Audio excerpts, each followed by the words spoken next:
జయ జయ హే తెలంగాణ జననీ జయ కేతనం. తెలంగాణ ఉద్యమ సమయంలో అందశ్రీ రాసిన ఈ పాట ఉద్యమానికి ఊపిరింది. ఉద్యమం మహా కిరటంగా ఎగిసిపడడానికి దోహదపడింది. సో అప్పట్లో తెలంగాణ రాకముందే ప్రభుత్వ పాఠశాలలో టీచర్లు ఈ గీతాన్ని రాష్ట్రీయ గీతంగా విద్యార్థులందరితో పాడించడం జరిగింది. సో తెలంగాణ వచ్చిన తర్వాత మన తెలంగాణ ప్రభుత్వం ఈ గీతాన్ని రాష్ట్ర గీతంగా మారుస్తుంది అని అందరూ భావించారు. కానీ బీఆర్ఎస్ అప్పటి టీఆర్ఎస్ ప్రభుత్వం కేసీఆర్ సీఎం అయిన తర్వాత అధికారంలోకి వచ్చిన తర్వాత ఈ పాటను రాష్ట్ర గీతంగా పెట్టలేదు.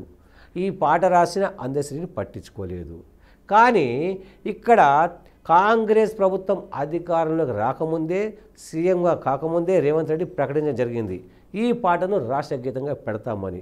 సో దానికి అనుగుణంగానే రాష్ట్ర గీతంగా ఈ పాటను పెట్టడానికి ఈ జూన్ 2 10వ తెలంగాణ అవతరణ దశాబ్ది ఉత్సవాలు ఘనంగా హైదరాబాద్ జరపాలని నిర్ణయించారు. ఈ ఉత్సవాలకు తెలంగాణ ఇచ్చిన సోనియమ్మ హాజరవుతున్నారు. సో సోనియమ్మ సమక్షంలో ఈ పాటను కూడా రిలీజ్ చేయడానికి సిద్ధపడ్డారు. సో దీనికి అనుగుణంగా మనకు సంగీత దర్శకులు కీరవాణి ఎంఎం కీరవాణిని పిలవడం జరిగింది. ఆయన స్వరకల్పన చేయడము, అట్లాగే ఇంకా సింగర్ ఎవరైనా కూడా తేలలేదు.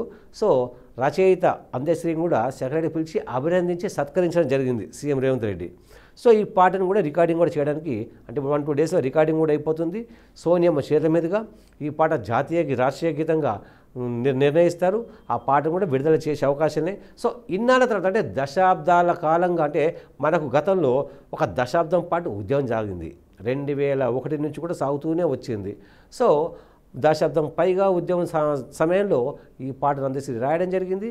ఆ పాట ఉరుతలొగించింది, ఉత్సాహం నింపింది, తెలంగాణ సాధన కోసం దోహదపడింది. సో అటువంటి పాటని దశాబ్దం పాటు అధికారంలో ఉన్న గత ప్రభుత్వం పట్టించుకోలేదు. ఇన్నాళ్ళ తర్వాతైనా ఈ పాటకు గుర్తింపునివ్వడం, దీన్ని రాష్ట్ర గీతంగా నిర్ణయించడం పట్ల సర్వత్రా హర్షం వ్యక్తమవుతుంది.